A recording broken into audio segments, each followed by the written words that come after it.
So this is the bar. This is the barge right here. Right in the front, you can see the blue kind of gear sticking up.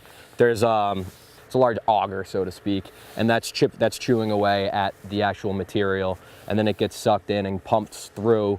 It's called hydraulic dredging because there's water is what is the means to actually move the material. So the material moves through the pipeline. It's about 80% water and 20% material, and then you can actually faintly see over on the island, over near the equipment, there's a pipeline that comes up and over into the island, and we've dug a dewatering pit there, which basically the water and the sediment go into.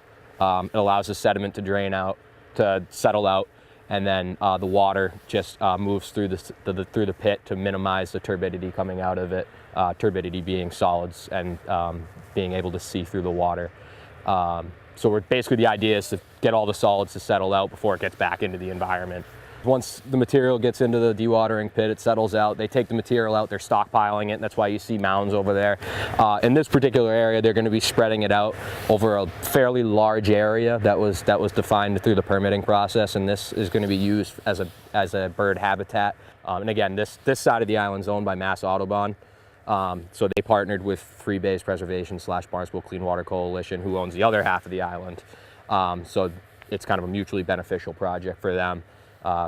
They get to do what the birds want to see, and then on the other end, the next phase will be pumping material to the other end of the island to shore up the beach over there and make sure that doesn't overtop or, quite frankly, erode right away and break through.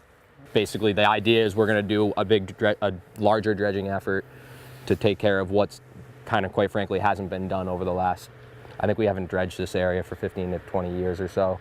So haven't done a large dredging effort for that amount of time. So we're kind of, so to speak, reaping the benefits of that. So we're basically going to tackle it at this point, do what we can do, and then the idea is to maintain it and do lesser dredging efforts more frequently so that we don't have to do large dredging efforts in the future.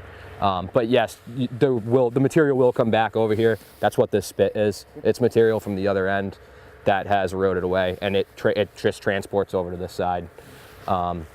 Sediment transport's a reality of Mother Nature, and it's going to continue.